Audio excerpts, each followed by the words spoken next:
Hello, everyone, and welcome back to another episode of AM and the PM with Amanda and Mark. Today, we are joined via Zoom from the San Francisco Bay Area, if I'm not mistaken, way out west, by Tyler and Nicolina. How are you guys doing? Doing really well. How are you guys doing? Pretty good. Pretty Good. good. It's very cold here. Yeah. Very, very cold. Thank you for having us. Yeah, absolutely. Absolutely. We're excited to get to know you guys. Just a little bit of context. Obviously, Tyler reached out to me, some mutual friends, stuff like that, just the online interwebs and networking and all that sort of stuff. We were chatting a little bit about a couple of things. And then, he said that you guys have an interesting perspective, a lot of different stories that you can tell and things like that. And we have a couples podcast. So here we are. But we're excited to have you guys. Thank you so much. We could just kind of like dive into it. I mean, if you guys want to give a little bit of context behind, kind of how you got together and stuff like that. I know you guys have lived, you just kind of recently, not too long ago, moved out west. Like you've been all over the place and stuff like that. So we'll just kick it over to you guys. However you want to kind of, start off. There you go. Yeah, go ahead. Okay, cool. So similar to you guys, we both met, I'm assuming you met at Pitt, right? No? It was kind of like after Pitt, it's like mutual friends. Yeah. Okay, so all right, well, we met at college at Pitt, actually on Tinder, a dating app. Mhm. And I think I was in my senior year. She was a junior, sophomore. And I think we met at Hillman Library a couple times and kind of instantly hit it off. We had a very interesting kind of kickoff to our relationship. I think maybe a couple of times into meeting one another, we decided to basically live together. We both had suboptimal roommate situations. So we're like, we like hanging out. So why don't we just, stay together all the time? We were just jumping back and forth. So it was very rapidly became roommates and then kind of had the relationship develop while we lived together. So we got that test out of the way pretty quick. Yeah. And probably what brought us into this conversation initially was the fact that while we initially kind of started a relationship, we said, well, I think I kind of brought this up, is I would like a serious committed relationship, but I don't want to, I don't want to, or I want to explore the notion of having like an open relationship. And that was a first for both of us. Mhm. And now that was 5.5 years ago. And in the last, we've done this pretty much exclusively since we've been together, is have a non-monogamish relationship, I would say. Saying ish because there's various different spectrums or like different types of non-monogamy. Right. But in the 5.5 years that we've been together, we have had various experiences on that spectrum. And I would say it's brought us closer and closer ever since. Yeah, definitely an interesting perspective. One that we're not too familiar with, but we're always, excited to learn more about that type of stuff. So yeah, Amanda, do you have like any, like what's your first thoughts and stuff like that? Do you have, I know you have a ton of burning questions. So how does that work? Like, do you guys just like do stuff together, or do you like hang out with different people separately, or like how does that work? Yeah, so it began with, so myself, as we had this initial conversation, realizing that I actually wanted to explore, I was realizing there's some bisexuality to me that I had not had the chance to explore. So that conveniently worked out with wanting to have this sort of non-monogamous relationship. And it began by us finding people that we connected with on a friend level and a physical level. And that's really where it stayed for the most part. And it's really important that we both, we can jive with that person. And it's began being together the whole time, the two of us, plus meeting other people that we enjoy.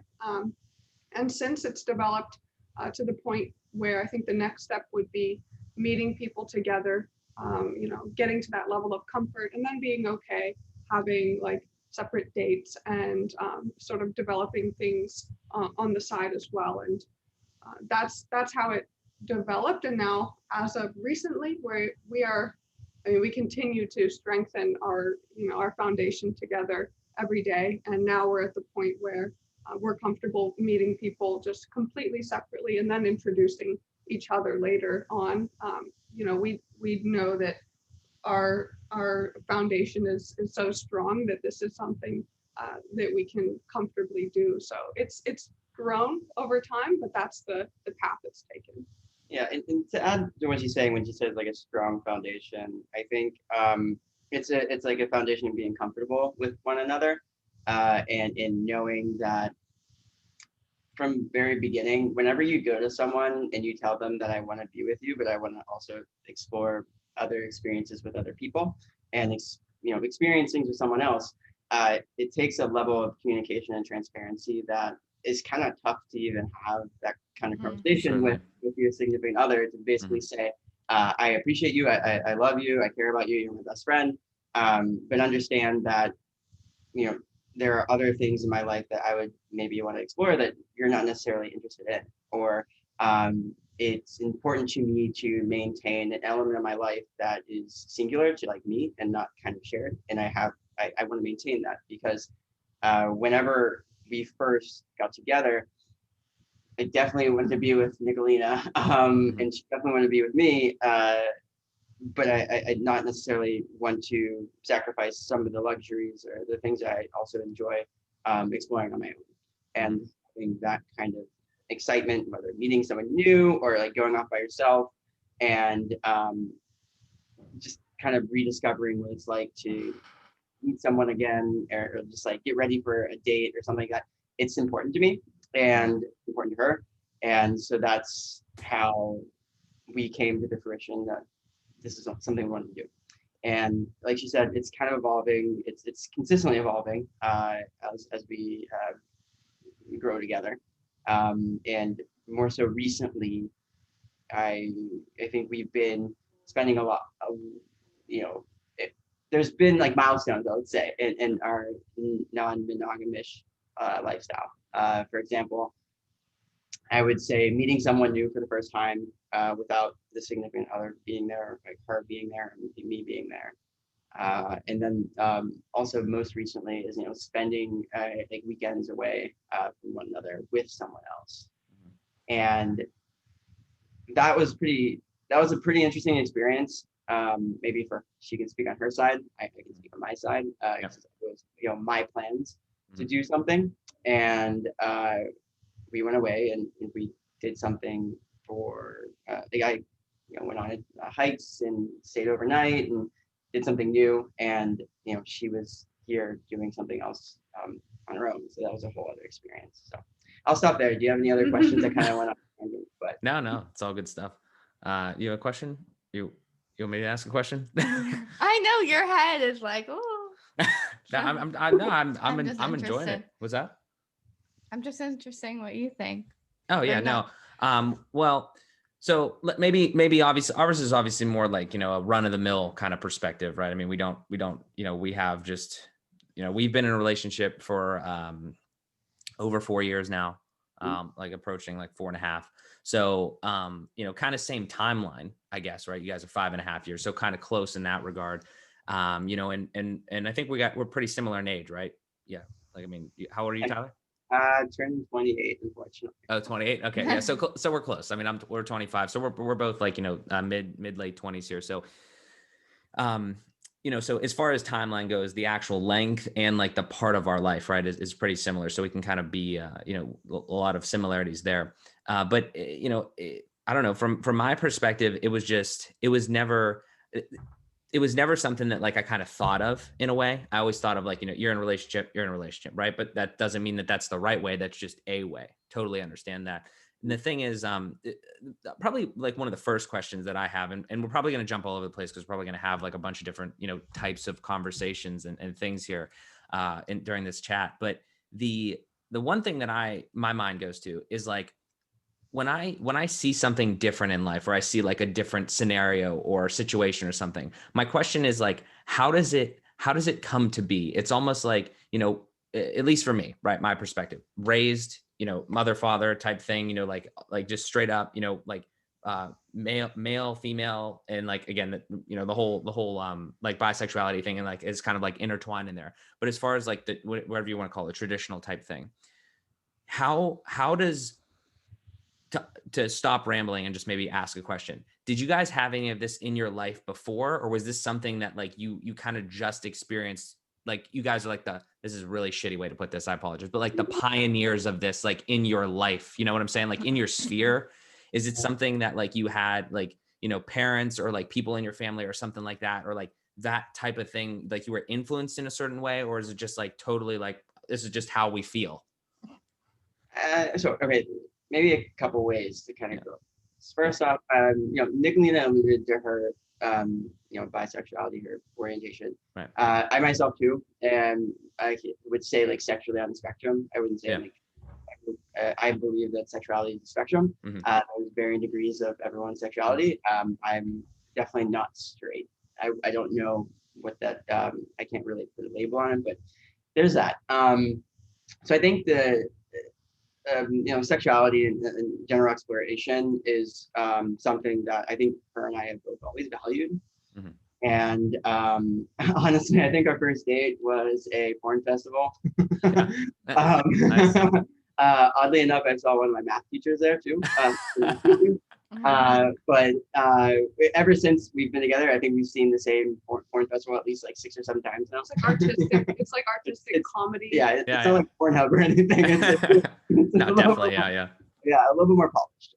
There's, I think additionally, we all live on the West Coast in the Bay Area.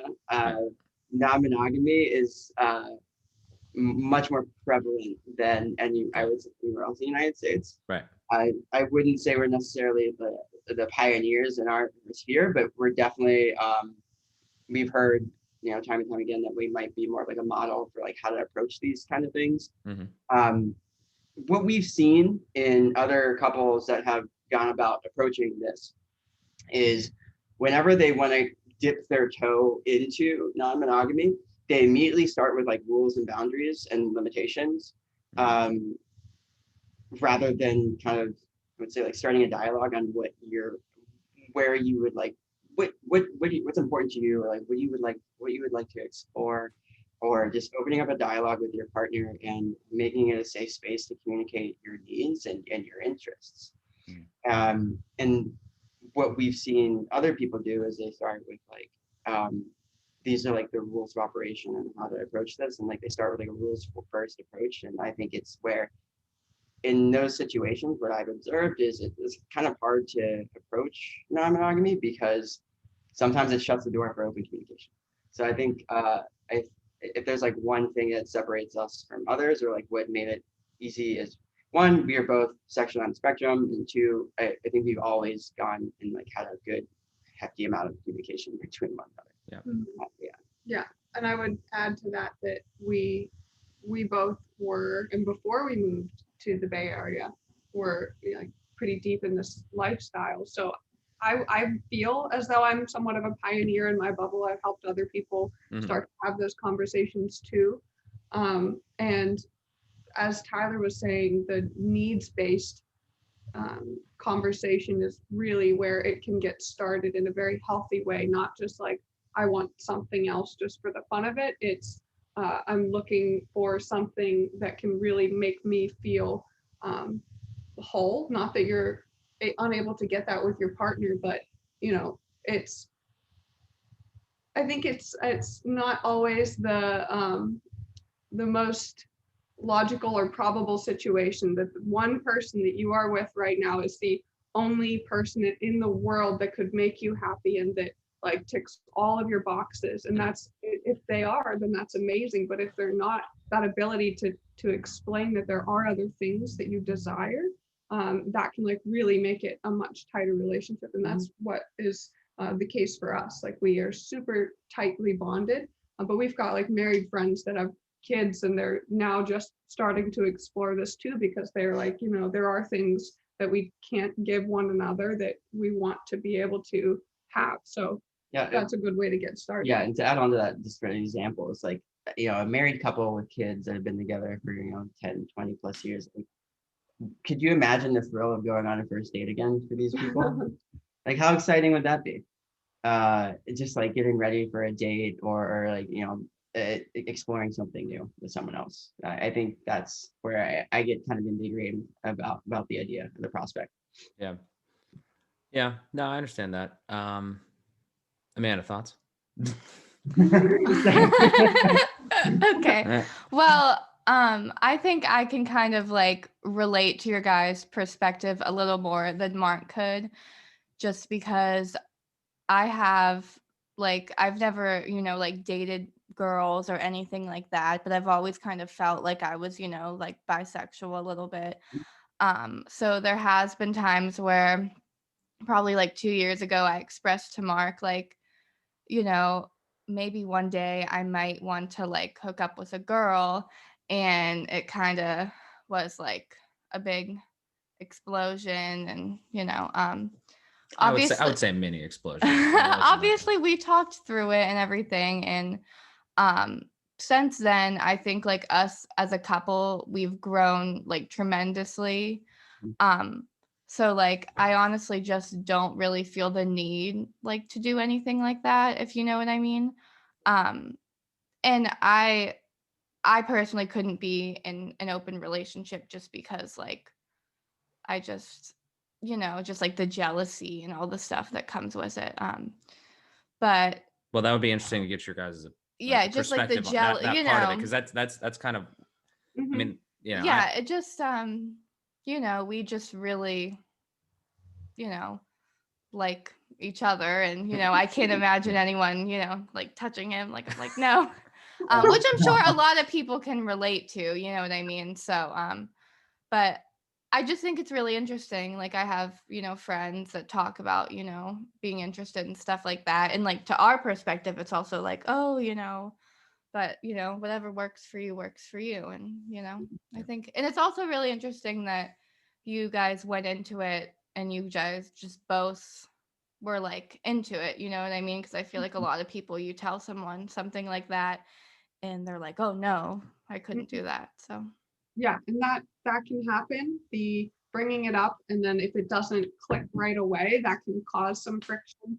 And I just talking about it, there's a spectrum. So there's a couple of things that I wanted to hit on here, but the first was just bringing it up and being able to say that that's something that's in you and have that conversation with your partner is so important. And it does make you feel better, like you said. It gets that off your chest a little bit. But if it's still there, that's something that can come up later. You two have been together for 4.5 years now, 4 years.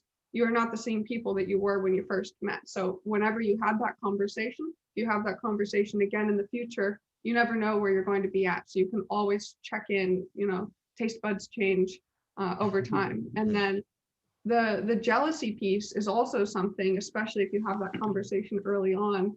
Jealousy is a bigger factor in this. And as you continue, you progress, you just get to this point where we know that we are right for one another, that we are soulmates. I mean, it's cheesy, but at this point, if Tyler were to find someone that he wants to be with more than he wants to be with me, I know that our bond is so strong at this point that I would always still be a part of his life in one way or another. So it's like, if that were to happen, he is at his maximum happiness because he's found someone that makes him that happy. And it's sort of just this selfless state where if that makes him happy, it makes me happy, even if that makes me a secondary partner. And if he finds someone else to be his primary partner. But the jealousy, it comes in many forms, like long-term fear, jealousy that they're going to leave you for someone else, or jealousy like, oh, they're having such a fun time and I'm here alone at home. That's like, I still deal with elements of this, but it's almost like nervousness for a test. There's a good level, there's an amount of it that is healthy, and it reminds you how important this is, that what you have, and it opens doors of communication. You're like testing the limits of your relationship. So while jealousy is a much smaller factor than it was in the past, it still is there. Like it still happens, but it's in a much stronger state now where it's just a conversation starter, and it helps us realign. If there's any jealousy, that means something needs to be realigned. We need to have a conversation. Yeah. Yeah, I think if we want to get into it, we can get through some of the ups and downs of our relationship and what made us. I mean, there's been some tumultuous times, some bumps in the road. I think we've always come out on top, and at the end of the day, we're each other's best friends still. I think I guess we can start off with the very first time that we, I guess, arrived at some adversity, which was 6 months into our relationship, and Nicolina was going on a study abroad trip. No, you were going an internship. She was in Germany, and I was 6 months into my first job in consulting. I was being shipped back and forth between Minneapolis and Pittsburgh on a weekly basis, flying back and forth. I've flown over like 50 sometimes in that single summer that she was gone, and she was out gallivanting around Berlin, having a great time, or Cologne, sorry, Cologne.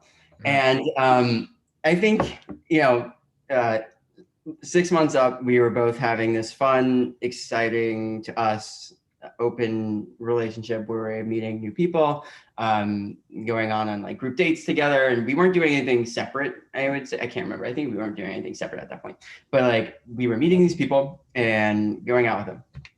She went away, and I started going away on a very, it was a very lonely summer for me, going back and forth between Minneapolis and Pittsburgh. And we left on kind of undecided terms. We both really liked each other. It was kind of unspoken. I don't know that we were going to continue things on, but we didn't kind of give each other the lay of the land or expectations about how things were going to be.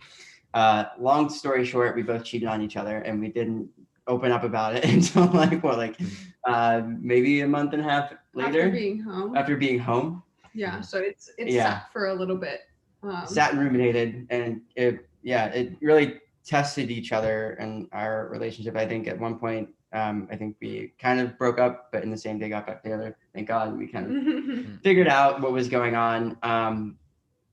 I can't remember what the resolution of that was, but the resolution of that was we both needed something we weren't getting, and it always comes back to that. Like, there are needs that are unmet, and if you don't talk about it and find an ethical way to satisfy those needs, then they will be satisfied unethically. I mean, that's just the fact. Unfortunately, there's so many relationships that have infidelity and divorces that could be prevented by having these conversations. And yeah, that really opened up the communication doors for us, that it's not just like, oh, this is fun, let's go find someone together. It's like we both needed something while we were apart for so long. And we were like, had we planned it out, we could have done that in maybe a better way, but we both got what we needed, and now we can talk about those needs. It wasn't even an issue that we had been with other people. It was an issue of with the fact that we hadn't told each other, and we lied about it. That was what I think hurt us both equally as much, because at the end of the day, I don't think it would have bothered us if we found we have friends that do this. If like their one's going away for a while, they meet someone that they're really feel secure with, or the partners both mutually have respect for the person. They're willing to just let they can see each other, give each other companionship while the other one's not around. That is probably, if we could do that all over again, we would probably do that, because we just don't keep anything from each other, and maintain just like open communication. I think that's at the end of the day, we don't have many rules about how we approach this anymore. We want to support each other and allow each other to be happy in whatever way it might be, however that transpires. But if you want to pursue something that is questionable, even if it isn't questionable, just maintain that communication and say, hey, this is how I feel. I feel strongly about this. I want to do this. Are you okay with that? And if you're not okay, you work through that. If you are okay, great. But at the end of the day, you just have to keep on working through these things. Gotcha. I have one, like, kind of parlaying off that story, because I think we need to take a step back for a second. Because, like, so the way that I understood that initially was, you said that you guys were kind of like in an open relationship for the first 6 months, and then you kind of you separated, just like you were in different places, and then you ended up like cheating on each other, but you didn't tell each other. But you said that that wasn't the big deal. It was just that you didn't communicate, and not like that whole thing. So before that, are you guys saying, and then there's like a follow-up to this question, is basically just like almost like a defining thing. So we kind of like, understand what those terms mean a little bit better. Cause I don't understand. I don't know, the terms necessarily. Like, so open relationship and things like that. So when you guys defined that initially, was that like, you're just going on dates, and can we also, I'm trying to gather almost the vocab and like the stuff like that, because like when I think of open relationship, and maybe like potentially a stigma, is like it's mostly revolving around like sex, like actual like sex, rather than like so here's an example. If I was in an open relationship, like I would think that would mean like, you have a partner, and then but you like go down the street or something, and like you could just have sex with somebody else, right? But like is there, I'm assuming there's more to that. It sounds a lot like more like it's like you have multiple people in your life that make you feel really special, and there's more to it. But I know that, again, word vomit, because I'm just trying to get these ideas out, but can you kind of like, can you define that part of it a little bit more, like that part of it? And before I define, I could say there are like a zillion definitions for each of these things. This is how we understand it. We've had some conversations, so it's not wrong, but it's our version. So someone out there may have their own versions as well. We're not researched. Yeah, we're just in practice. School of hard knocks. It's all on a spectrum. Monogamy, you have your partner and they have you, and there's no one else involved in a relationship in an emotional sense or physical sense. And then there's something called non-monogamish that we've talked about, or we've mentioned, and that's sort of discussing and entertaining the idea of it, but not partaking in it. You're fantasizing about it, and that can satisfy the needs sometimes. That can be enough. And then open relationship is the next step on that spectrum that I would define, and that's having other physical partners, sex. It does not mean that you are falling in love with someone, and maybe you are, but maybe there's boundaries in your open relationship that when it starts to get to that phase, that's when either things need to like de-escalate, or you maybe consider talking about polygamy, or polyamory, where you are having multiple romantic partners and like multiple relationships. Open relationship, though, there are also that's a spectrum of its own. It can be where you just have very strict rules, and one person or the two people have to agree on every person, and it's always the three of you. That can be one type of open, or it can be like, I'm going to go out down the street and do my own thing, and like you're never going to meet them, maybe never know about them. Like there has to be communication there. You can't just say we're in an open relationship and then we cheated on each other. That's because the definition of our open relationship at that time was we need to agree on everything. We need to know about everything. So that's why it was cheating. When another relationship that says I'm in an open relationship, maybe that would have been fine because they had that conversation. So it's all based on your own definition and terms of agreement with your partner. And then, polyamory is the phase which we are actually feeling that we're entering now, where it is going beyond just physical. There's like, you really can care for someone so deeply that you want to, spend more time with them and make them a bigger part of your life. And that's like, it's the next step, but that's sort of the steps. The monogamy, monogamish, non-monogamish, open, it has its own spectrum, and polyamory also has a spectrum. Is that okay? No, it's great. So when you go hook up with someone or whatever it may be, do you typically tell them that you're in a relationship? Oh gosh, yes. Yeah. I have to admit, I think as a young college kid, initially I didn't. And we were in the heat of just using dating apps, and at the time and this is back in Pittsburgh, it was very taboo. And then we were also kind of not okay with it. We were thinking about how people would think about us, or how we would Yeah. were openly looking for someone to have sex with, because the connotation of just pursuing a sexual relationship, and you're being public about it. And we also didn't know how to approach it, like meeting these people, out in the real world. So we just using dating apps, and we both had apps where we would talk with people and engage with them, and then tell them. And that would be just as bad as, like, well, I mean, not as bad. It's bad. It's bad. It's okay to be open about this, because there's nothing wrong with having a lifestyle or a preference like this. Sex shouldn't be taboo. Neither should, wanting to explore new things with other people, and neither is like sexuality, if you're, bi, curious, or whatever. So you have every right to do it, and it shouldn't bother you. Now I think we give two shits. Like, we're just completely open about it unapologetically. Yeah. And so yeah, short answer is now we're open, and especially whenever we have a diverse lifestyle, it's important with every one of our partners that we're very explicit about our intentions and who we're with, because you should be smart and like be safe, and communication isn't just between us. I have had some really bad experiences trying to cultivate something with another couple where, there's two people in that relationship. They're both equally interested in me, but what happens if I'm not interested in one of them? Or I am only interested in spending time with this singular person? Like, I have to have that conversation. And there's been times where I just haven't been able to even find the words to work through some kind of tough conversation, because you're kind of dealing with someone's feelings, right? It's really difficult when you say, like, I'm not attracted to you, but I'm attracted to them, or something like that. Like, those are the types of conversations I've had to go through. And it's definitely been a learning experience. And you can expect that whenever you get into this area. Right. Yeah. Certainly. Yeah.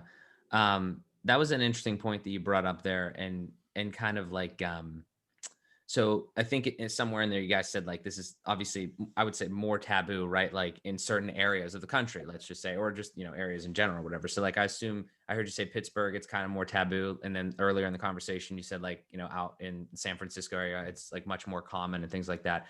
So, and then the follow-up point there was it sounds like there's like more of a community, like people that are kind of, just more people that are experimenting with like open relationships and things like that. So, like, how is it literally just continued like that? You're just trying to, you somehow just get connected via different, like, again, even like a dating app or something like that. And then you have that opportunity where, like, you kind of just said there, you have to have those conversations with people. And, like, if that's how you want to continue pursue. I would say there's a couple ways. Definitely organically, if you go to some event here and you meet people, it's something that can come up pretty easily. Maybe you're there with a third person or a fourth person, and like you can just have that conversation outright. And I do want to say it's felt more taboo, but I really believe that it's happening everywhere. It's just being comfortable talking about it. And you mentioned dating apps. There's a dating app called Field, where you have your own profile and you can connect to other people's profile and say, we are connected in this type of way. We are a relationship. And it's basically being on this app already, you're past that conversation of non-monogamy. That they're down for it, that you can explain yourself very easily and what you're looking for. On Tinder, it's a little more difficult. I'm actually banned for life by Tinder. Right? What? I know. I wrote to them. I'm like, listen, I met my life partner on there. I will be a case study for you, but it's fine because I like the non-monogamy apps better. But because I was technically representing the both of us, that was against their policy, so I'm reported and shut down.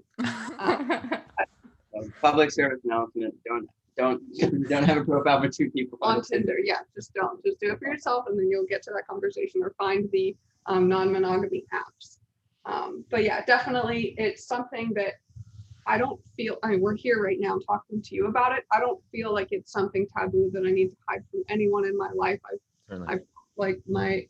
It's not something you need to tuck away necessarily. My family, I've told, it took a while, it took some time, but my family knows like friends, coworkers even know it's not something that I'm ashamed of by any means. And then also,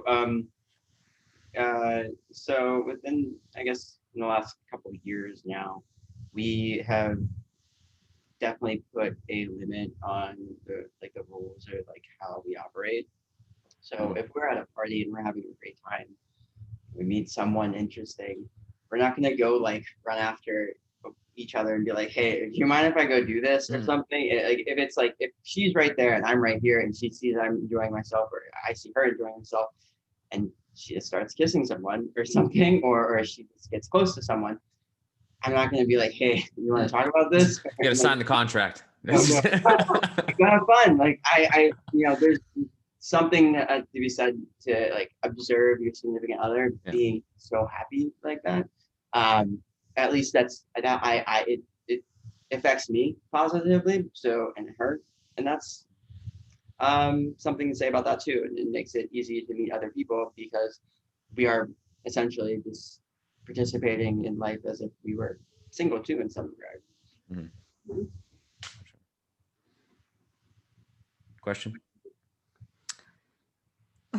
Look at me. So do you guys plan on like marriage? Yeah, how does that all work? Well, I'm sure they could still get married and still have an open relationship, but I was just wondering. Yeah, well, I mean, we definitely get the hints from her parents more than mine. Mm-hmm. We're not in a rush, I would say. It's not more like I think Okay, I'll take a stab at this. We intend on it.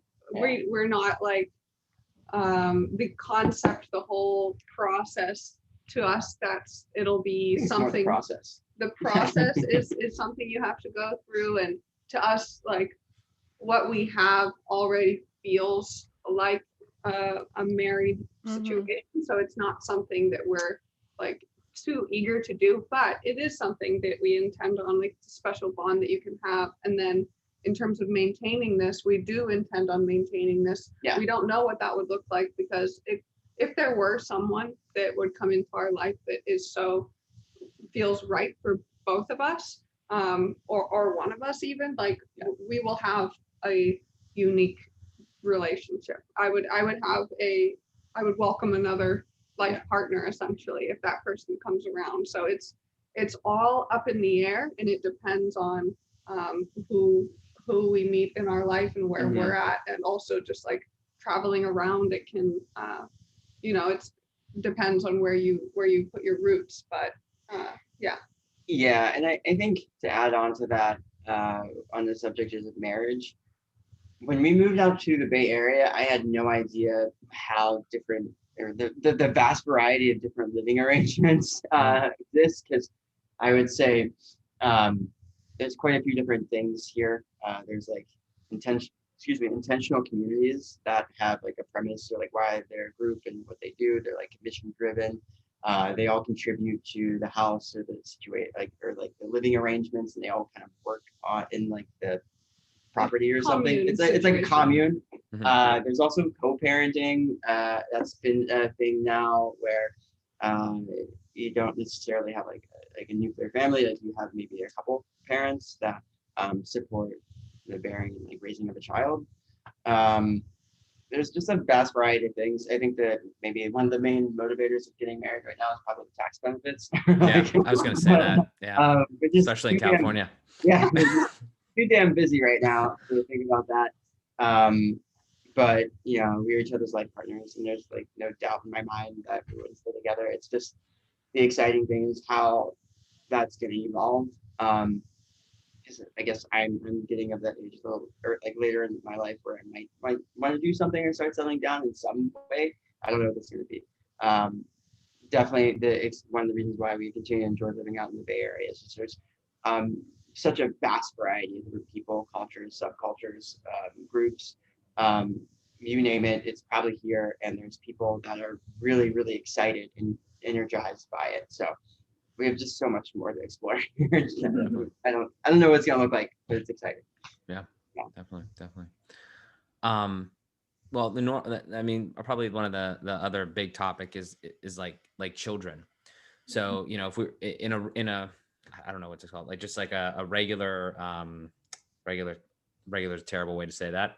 Just like a monogamous. Just because of their relationship does not mean they wouldn't want to get married and have children. No, I understand that. Yeah. I'm terrible with the terms because like I'm just ignorant, not being rude, just like I don't know anything because I'm just an idiot. So so like that's in a monogamous, you know, like relationship, right? I mean, generally the path goes, you know, marriage, you know, the whole whatever thing, you know, kids, stuff like that. So like as far as like maybe like you guys discussing moving into the future, and then also like other people that you've come across, right? Like in your journey and everything. What is some of what's the children situation kind of look like? I mean, obviously you could have your own children. I guess you could adopt. Like what's the whole vibe in that spectrum? That section of it. But I think the one thing that I've seen, there's some additional, again, more terminology. With people that are poly and that are like ethically non-monogamous, they call it, or it's phrased like ethically non-monogamous. And I don't quite understand what it means, but the way I interpret it is when they say ethically non-monogamous, I think they're in support of whoever other partners are in their lives. Like they just want to support them and like letting them explore and not putting limitations on that. But with people that are in this area, what they look for or they pursue is it's called a nesting partner. And that's someone that you would, you know, live with and potentially raise a child. So that's what they would do. Nick, you can speak on our opinions or interest in having a child. We've decided against it. Oh, For the most part. It's something that we enjoy children very much, and we are going to be aunts and uncles for always. But the coolest aunts and uncles. However, we just don't feel that it's necessarily for us. There's so much that we want to do, and you know, it's everyone says this, and then maybe they change their mind down the line, or we'd be open to something like adoption in the future. We honestly, we still have play that put it into perspective a little bit. It was talking about the balance of like your carbon footprint. The like, sure, drive a Prius and go vegan. That helps. The best thing you can do is like stop the exponential growth of humans, because there's that's quite morbid. No, I'm just kidding. It was a really good play. It was put on by my cousin. He did. It's amazing. But I think at the end of the day, in our heart of hearts, we are not ready to have a child. And I don't even like committing to taking care of my plants as much as I love them. I like spontaneity. I like sleeping in. I like just having the luxury of being able to quickly shift focus and priorities on things, and not having that dictated by something else it's going to have and require your undivided attention no matter what. That's not a time investment or a financial investment that I want to make in the near future. Like she was alluding to, if we have the means, maybe we could sponsor people that are like children and support them that way at some point. But that's about as far as we got.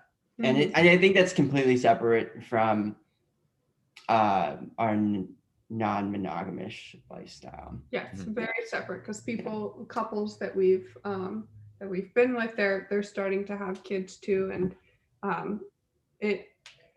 it's not that you need to hide things from kids either. I think this whole year with the whole you know, human rights and the political situation, like people, adults, the COVID, are having conversations with kids that they didn't have before, and kids are fully capable of grasping onto things that you might not think they can, like environmental change and improvement. It's like kids are a big driving force in that right now.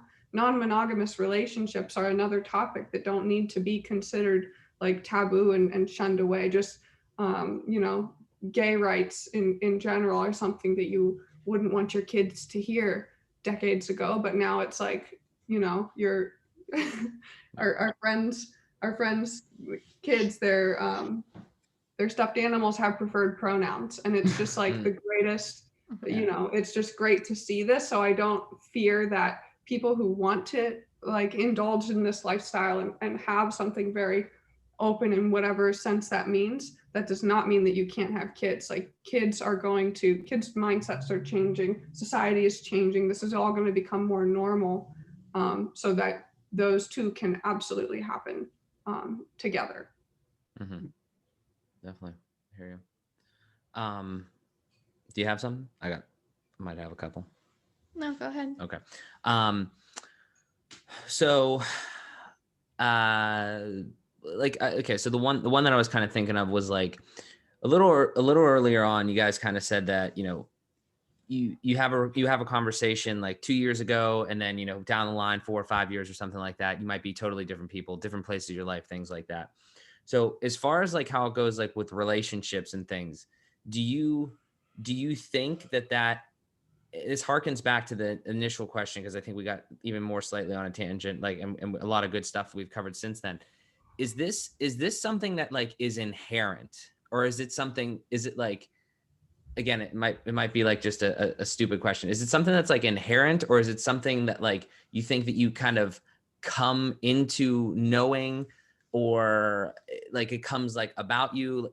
I don't know if that makes any sense, but like, Yeah. For us, it was inherent, and I'll let you speak on this too, but for us, it was inherent. We just knew that was right for us. Mm-hmm. Very close friends of ours, you know, they're fun people, they're party people. They have always gone out, have a great time together, but just recently they're married with kids. You know, they just say, what if we did this? Like, oh, that sounds exciting. It's something we can talk about. Talk to your other friends that are doing it. It's something you can absolutely come into at any point in your life. The community is it has all different ranges, demographics, and backgrounds. So it's just something that takes communication. Even so many different types of relationships can have their own version of non-monogamy. It just takes that first conversation, and it can be a little scary to have that conversation, but if taken the right way, meaning you're just talking civilly and open to hearing the other side's needs, perspectives, ideas, then any relationship can evolve into something like this. Gotcha. And I think, to go on to the note of like inherent, there's a spectrum, right? And we were talking about this. I think everyone has fantasies, or I just like, I hope like everyone has a right to have fantasies, right? And whether it's with your significant other or it's not, I think that's where maybe there's a manifestation of non-monogamy. Whether if you truly don't have any fantasies outside of your significant other, that's fine. Like you're just not non-monogamous. Right. But if you're talking about like inherent, like if someone has a fantasy of being with someone else, that's the beginnings of what maybe their journey in non-monogamy might be. And in situations where, let's say, that fantasy gets strong enough, but that person's not willing to communicate it, or like is afraid of the ramifications of voicing it with their significant other, like that's how people end up getting cheated on, or like they have relationship problems. So I think if you were to kind of like encapsulate everything about our relationship, is we had these fantasies, we voiced them, and now we are still together and we're navigating them on a regular basis. And and also to your point of like, this is a substantial thing in our life. It is, in a way, I think, talking about this and being a representation of a couple that has successfully been in like a long, or again, it's considerably long, like 5 years is like kind of nothing for people that have been married, but like I would say in a relationship where you're not married, like this is getting to like a longer side of the spectrum. People do ask us about it, and because they also see us and we're both participating in life in a way that both we're together and separate. That does raise questions, but I wouldn't say like we go about like pursuing this all the time. I think we're at the point that we have friends in our lives that are both friends outside and romantically. And if I want to go hang out and do yoga with someone and Nicolina is busy, I'll go out and hang out with the person I also have a romantic relationship with outside of our relationship and do yoga. Mm-hmm. That makes sense to me. The one thing though, I'm trying to again, like kind of, unpack it. To me, when you say that, like the fantasy thing, for instance, right? I'm going to try to get this question like very succinct. Do you guys think, in your opinion, that any given relationship is probably not monogamous? Like, have you seen people that are actually monogamous and don't, and like you have no doubts that it's like that is the right thing? Does that make sense?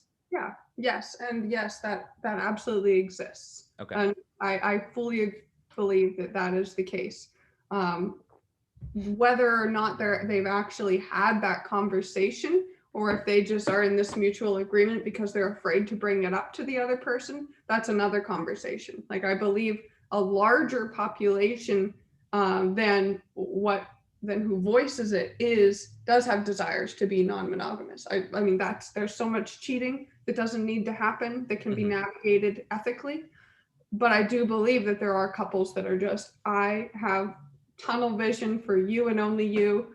And I said, it's statistically improbable that you are the only person that I would connect with on this planet. That aside, people can have focused tunnel vision and say, you are my person until the end of our time together. That is perfectly fine. I just feel that more people have other feelings that they're not voicing, if that makes sense. Mm-hmm. Yeah, I would say so. No, I mean, definitely. I definitely think that, especially the way society is, there's probably a lot more people that would be probably better off in an open relationship or somewhere, further, in a different part of the spectrum than just like monogamy. Because I think generally, it's like we talked about it. It's kind of, people don't think of it as openly as they should, but like as an option. It doesn't mean like you'd be there, but like just like, like just communication. I think there's definitely a lack of that, and I'm all for communication. I think that is definitely 100%. I mean, if we kick it back to like the perspective that we do have on this, like we were talking about, like with Amanda and I, like, I don't know how long ago it was, like 2 years ago, like she said that, and I was just really taken aback because that had hit me like a fucking freight train, because like I'd never heard anything like that. And I was like, I don't really like, I feel that for whatever reason, I am just fully like monogamous because of just the way that I am. And I don't think that I could do that. So like when that happened, I was like, well, fuck, I want her to be happy. And if she really wants that, I mean, I guess, but I'm going to kind of, try to at least understand, probably try to like, say, I don't really like, I just don't know I don't know how to navigate that situation. Maybe you guys have had that happen, like not to you specifically, but like other people. Like, what are you supposed to say in that situation? Because like, I don't think that our relationship could continue if that happened on my end, because I don't feel comfortable with that. There's something, no, you go ahead. Do you have something to add there? Yeah, that's basically what he told me. He's like, you can do that if you want, but like, I'll be happy for you, but like, we will not be in a relationship. Right. So, Okay. Yeah. There's something that if you're feeling that desire, you want to be with someone who identifies as female, that's not something you can give her, Mark. It's just flat out, you can try, but you can't give her that.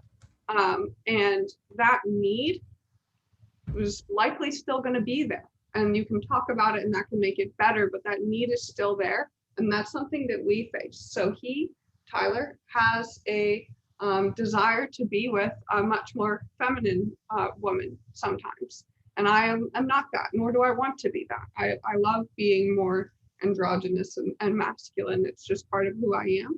So there's this pull, like, I want you to have that, but I'm not like so excited about it. I can't give that to you. What does that mean? And your choice is either talk through it with them so that you can understand their needs and understand how their needs can be met while your needs are also met, and you can feel okay. And for us, that means he met an incredible, wonderful, feminine woman who I am like super down to be friends with and like be physical with if when that comes around too. But we found the situation that makes that okay. So it's either suppress needs and continue on as things were and know that it's still there, or explore those needs and you both grow together. And I'm not saying you have to go any which way, but those needs are still there if you don't act on them. Yeah, everything is needs can just to add on to that is urges and tendencies or fantasies kind of come and go. So if they're gone, they're gone. But this was one that was coming up, I guess, again and again. And to provide my perspective on that, that was really hard for me to say to my partner, my life partner, and tell her that I have a need specifically with another type of girl. I'm attracted to more feminine women, and I feel personally that need is not being met right now. Can you imagine saying that to like someone that you love unconditionally? Yeah. It was hard. It was hard But for both of again, us. I told her if I said, like, if I can't pursue this or experience this, I am going to be unhappy. Does she want me to be unhappy? No. Do I want to lie to my partner and think up reasons why I'm not really interested in being romantic right now or something like that? Like, no. So these are things that either way should be voiced, because there's ramifications if they aren't, and then there might be ramifications if you do bring them up. So again, it always comes back to communication. And trade-offs, you know, and that trade-offs exist whether you're in a monogamous relationship or not. Like if you want something, but because your relationship, it's not something you've agreed upon, you're making that trade-off. You are prioritizing your relationship over those side needs that are less important.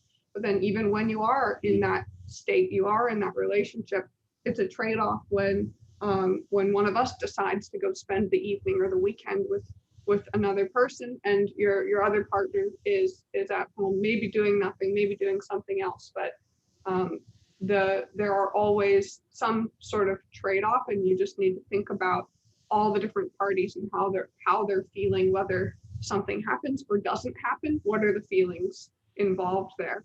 And yeah, communication is the only way. Just sitting down, no phones, just have a true conversation about what you want, what you don't want. That's how you get through these tough talks. Mm-hmm. Yeah, that was a tough conversation back then. Yeah, and I have close friends who actually were all in like serious relationships, but we all kind of, have felt like bisexual, from time to time or just in our lives. But my one friend said something really interesting. She said she feels like she's more like into girls, but she's already found her person who is a man. So I don't know. I thought that was kind of interesting. I'm sure you can relate. Yeah. So when we met, I had not explored relationships, physical or emotional, with women. And then after we were already developing our relationship, I now feel at this point that if I were to start another serious relationship, it would not be with a guy. Like that's part of the whole spectrum piece of this too, is you can just fall in love with a person and want to be with a person. And if on the spectrum of bisexuality, that the gender matters a lot less if you're falling in love with a person.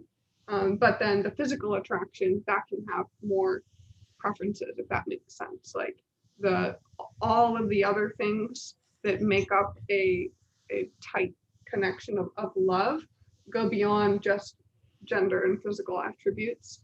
But then when it does come to physical attraction, you can have, I guess, more strict preferences, if that makes sense. So I can definitely relate with that.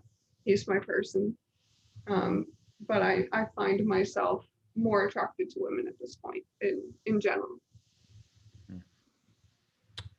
How do you like, that's a fucked up question again. How do you like define that? Like, how do you, like, Nicolina, like, how do you say, like what are the reasons that Tyler is like your person? Like, is it just because of what you've built with him so far, the trust and all that? Because like, but then you say that if you ended, you know, like if something happened to your guys' relationship, you probably wouldn't be with a guy, you'd probably be with a girl, right? If I heard that correctly. So it's like how, where is the, I mean, again, I guess it's just the person. So I guess if things changed, everything's like so fluid, but I don't know. Maybe it's just because I like to just be like, okay, this is how we got this, and we got this good. And like, that's always what I've thought about. It's like, okay, Amanda and I, we've been together for 4.5 years. We're building all sorts of cool shit together. We're feeding off each other. We're growing together. That's great. Like when she told me that, it rocked my fucking world, because it was like, I am like, this is fucking shitty. Like I want her to be happy, but this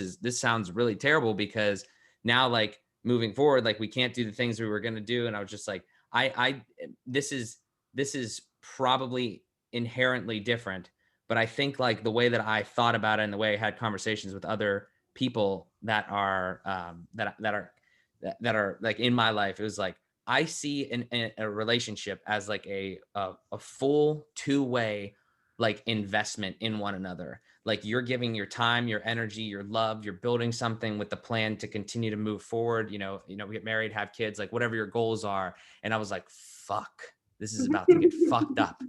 And I was like, and again, like it might sound selfish, but I didn't feel it was selfish. I just thought it was like, it's like, damn it. Like it was just like sad. Like it didn't make any sense to me. And again, like, you know, me and Amanda really haven't had that conversation too much. Like, you know, obviously now we're having like that same, you know, type of conversation here with you guys, which we really appreciate, because we're getting a lot more information on like, you know, and perspective on it.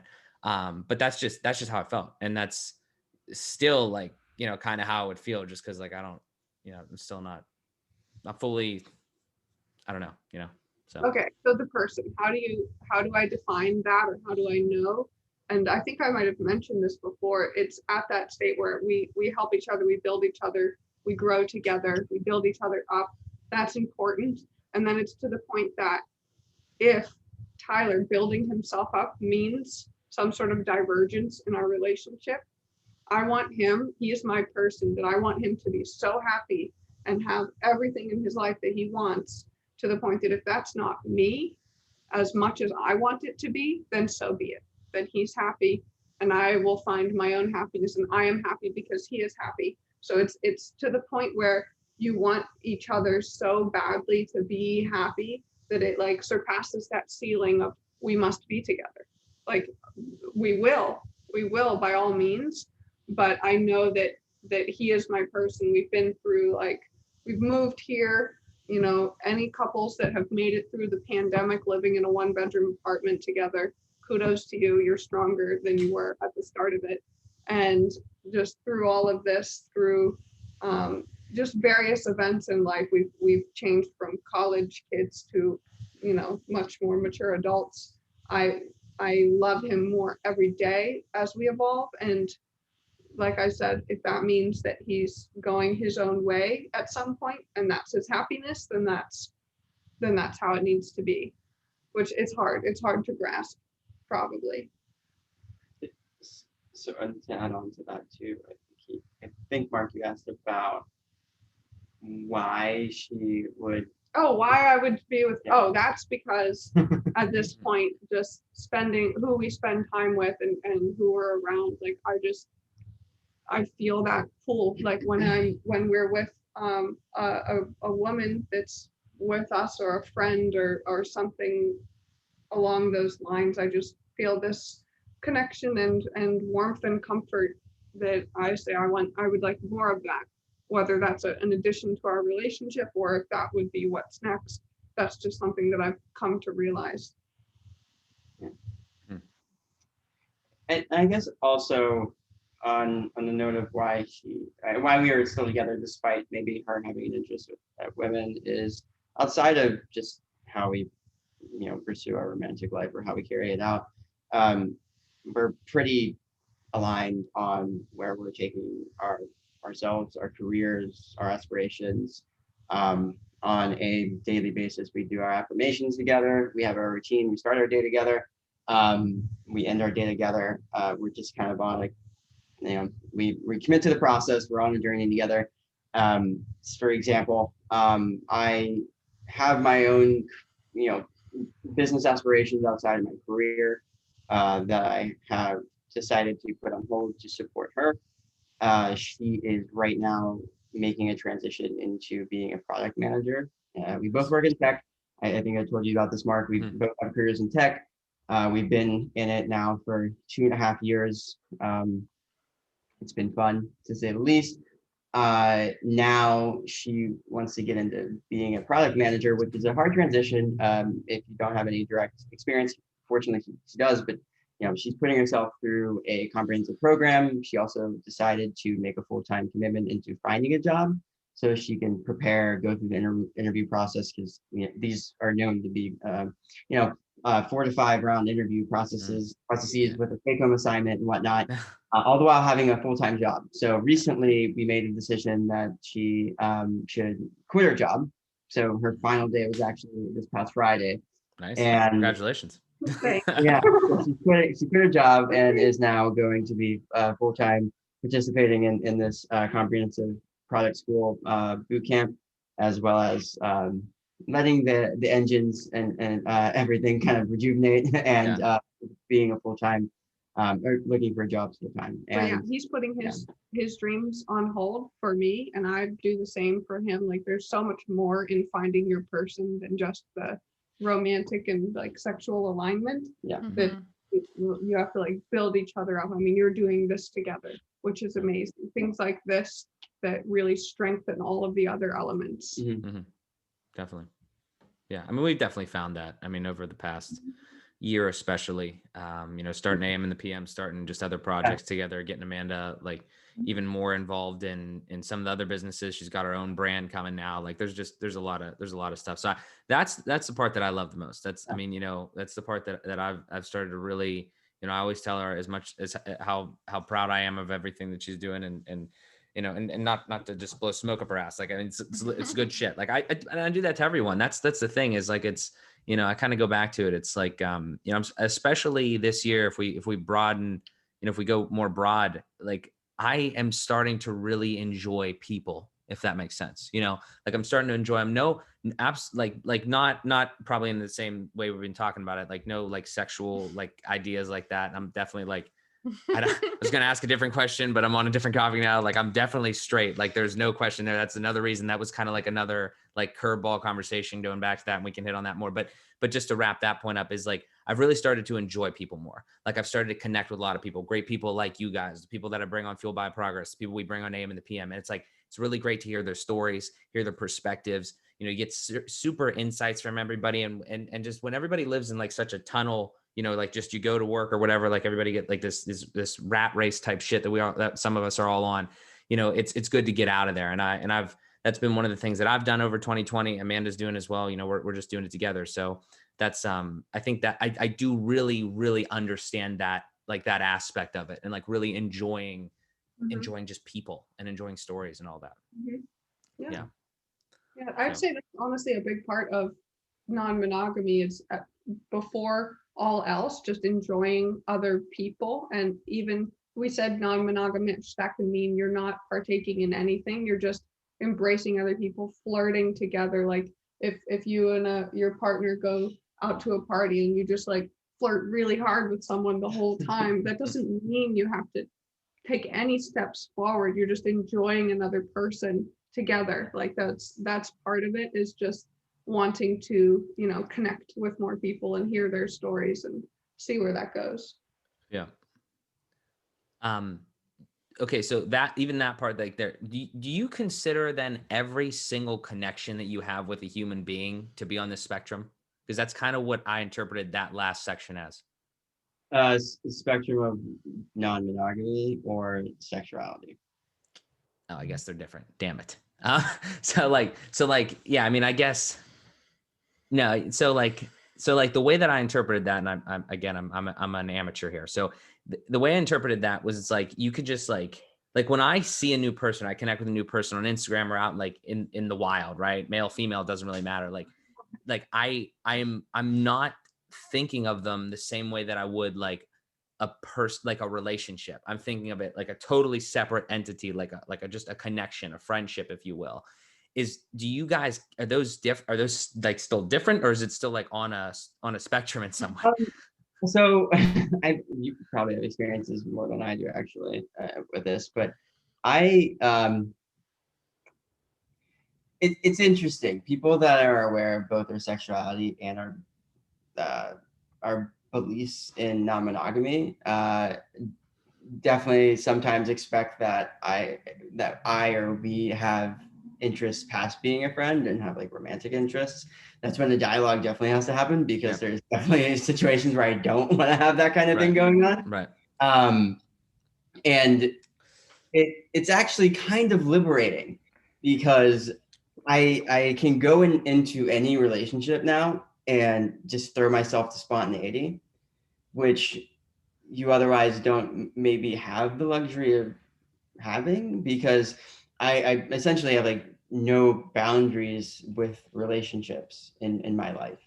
And if it goes to being romantic, it's cool. If it doesn't, that's fine. But like, I don't know, like no doors are closed in both our situations. And I think Nicolina has maybe a situation you can talk about where, yeah, you know what I'm talking about? I think so, yes. Yeah, cool. But I do also want to say, like, we are also professionals, and there is a divide there. Right. Granted, the human connection can surpass the professional connection sometimes. So there's times when that flexes into your professional life, but for the most part, we do have that filter there. Yeah. But yeah, so that's one thing to say. So it's not every single relationship is equally as probable to blossom into something.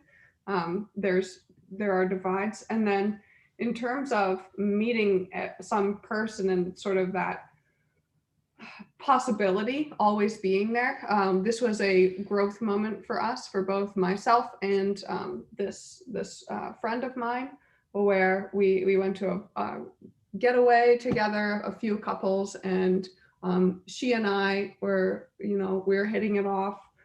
We kissed, and just very lighthearted, fun, enjoying the time. And I made the assumption that would also be okay to kiss her partner then. And I did. And that later, like she didn't say that wasn't okay at first, because she didn't know it wasn't okay with her until it happened. Mm-hmm. So that's a case where assumptions can be made, and that can lead to tension, that can lead to some friction. So ideally, you talk about it beforehand, and I say, like, I know we're here now.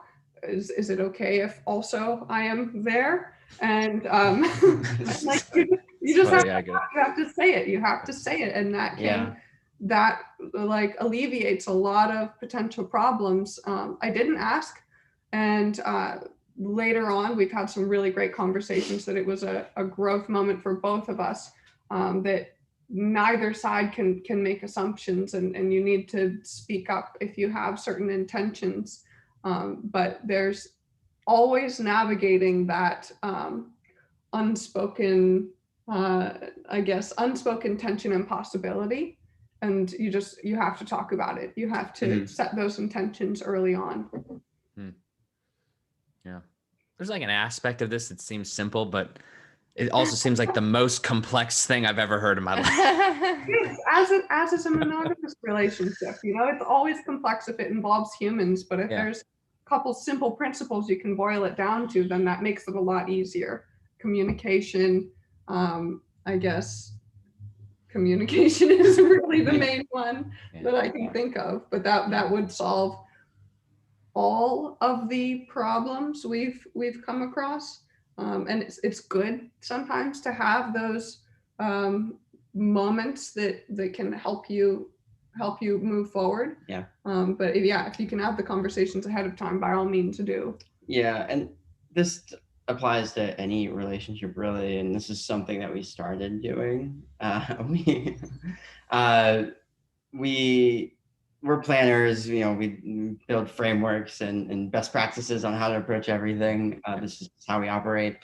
And ultimately we decided to create our like relationship action plan. Nice. We were all about, again, like when I read a book and I was like really thrown by it. I made these like Google Docs and we went and like and timed ourselves and did these like goal planning worksheets together. Weird like that. And we did an action plan one for our relationship. And basically we agreed on, pillars of our relationship and things that we value, what's important to us, what we're going to commit to doing. And then also there's just a table. It's an ever growing list of the opportunities to improve how we communicate or how we react towards things. Growth moments, we call them. And there's endless amount of opportunities to improve how we are to each other and how we are as people. And it's a way of keeping us accountable to make sure that every opportunity that we know that we could have handled better, we acknowledge it and we maybe just at least reflect on it. It's not like you have to, commit to some kind of activity after doing it and saying, I'm never going to do this again. But it really just helps to materialize everything and make sure that both sides are heard. And, there's one today. I got upset about something and she said, that's going on the list. I'm like, I'm not arguing with you. And, it says like Tyler dash blah, blah, blah, blah. And, Nicolina can be like Nicolina dash blah, blah, blah. We both have something to take away from each thing. Everything. Yep. Every time. Nice. No, I think that's a very pragmatic way to go about it. I think that makes a lot of sense. It's just, I'm tired. I was tired of having a fight or a conversation that felt like, okay, something came out of that, but we're not going to remember it, Yeah. So it's like after a fight, I'm like, we're smart enough to know that this isn't gonna stick. So we just summarize tiny like summary of the fight and then what we both took out of it or what we both would do differently. And it's really helped us. It's really helped us just understand the other side a lot better. If you get to summarize your feelings and block it there in one sentence, it's really been helpful. And that goes beyond relationship wise, although there have been things there too, like me feeling lonely or like I'm missing out on something if he's out enjoying his time with another person, or it can be as simple as just like sassy, being hangry and like not being so nice. The whole spectrum can That's usually me. That's I get low blood sugar. Amanda gets angry. I do too. I definitely do too. Really hangry. What are your thoughts, Amanda? See the gears turning. Let's hear some stuff. Yeah, I think that's a good way to go about it. I feel like, I don't know, we've been through countless situations and I feel like it would definitely be good to write it down just to remember. But I think sometimes I just try to like pull it from my brain and I'm like, do you remember that time and this happened? Well, this is like happening again. So we definitely have those types of conversations when stuff like that happens. Mm-hmm. And you could accidentally warp it. It can happen. As right as I feel I am, I'm probably telling it in a way that benefits me better in that new moment. So, even if you're not going into this list and looking it up, the fact that maybe you took the time to write it down when it did happen, you remember it a lot better when it comes up again, and you kind of have that learning locked in. And it's really nothing complex. It's like, what happened? What did we both take away from it? Just so. Yeah. And another thing to say on that, and whenever we say we take it down and then we reflect on it, we don't immediately reflect on it. Most scenarios, those opportunities for growth, is that what we call it? We like stick a pin in the event. And whenever we're doing whatever it is what we were doing, if we were on a hike, if we were driving, obviously we're not going to sit there and like go into our notion and like reflect on it. It actually helps if you maybe do it a couple hours after the dust settles, because what you want to do is not put down your perspective, but like you want to be an observer of whatever happened in that event. And take yourself out of your feelings and more like, this is what I was experiencing, not what I was feeling. Like your feelings aren't who you are. It should be, you were experiencing this because of X, Y, Z, and what could you have done differently? So that's the kind of thing that it's good that you take note of it. And it's also good if you just like let the dust settle and like go back to it afterwards. And that's what we do. And I guess it helps. And this is again something we've started doing recently. So time will tell if it's something we keep up. Yep. Yeah. Amanda, what else? Kicking it to nothing. No, I don't think I have anything right now. Okay. What else? Like we've talked about a lot, obviously, a lot of different topics. Is there anything like big that we might have missed, that we might have, or even like, I don't know, obviously I would say one of the biggest themes is just communication, continue to communicate with your partner, things like that. Any other like big kind of like tips you guys could give, or just other like perspective that maybe anything you guys had in your talks before we got on that like we haven't hit on yet? I'm racking my brain as well. Communication and empathy, meaning being able to put yourself in the other person's shoes, because he can communicate to me, I need something that you can't give me, and that's not like, me just hearing that might not be enough. Like putting yourself in someone else's shoes, even though I personally, I don't have as many needs that he can't satisfy. Like that's something about us. He desires more newness in his life than I do. So I can hear him say that, but putting myself in his shoes, that's what really helps us like grow together, is that it's not only that I hear you, but I feel you. I understand that that's not an ideal situation for you, and I want us to both be happy. So communication, empathy, respect, those are like the pillars, I would say, of making this successful. Gotcha. What do you guys like to do together for fun? I know you said you go on hikes and stuff like that, but anything else? Yeah, I would say our time is divided up between wow, Yoga? we have a lot of Yoga. hobbies, but if there's one thing that's probably consistent, is we do quite a bit of yoga.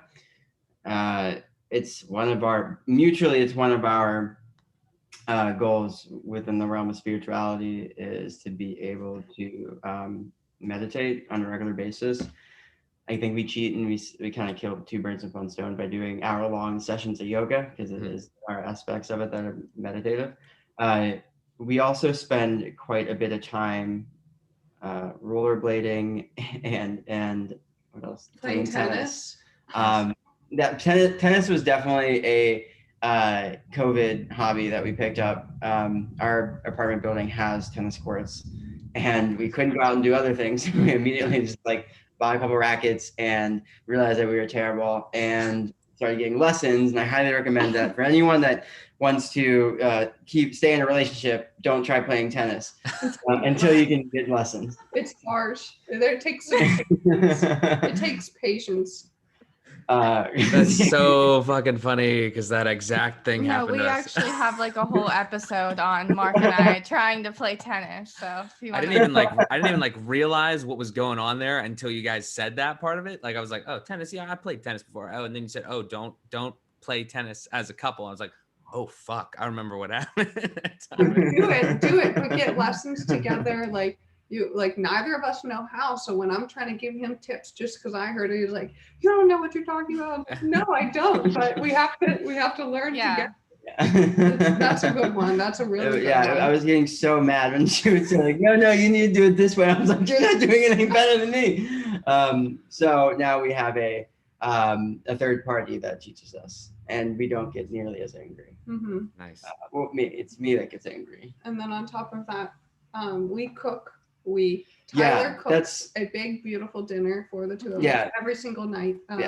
And we both eat, for the most part, plant-based. So it's like, it's not as easy as just tossing a steak on or some chicken on the stove. So he invests a lot of time and energy, and that's something that's like important to us. We listen to music and cook, and I chop and clean, and he does all the creative stuff. Yeah. So if we were to like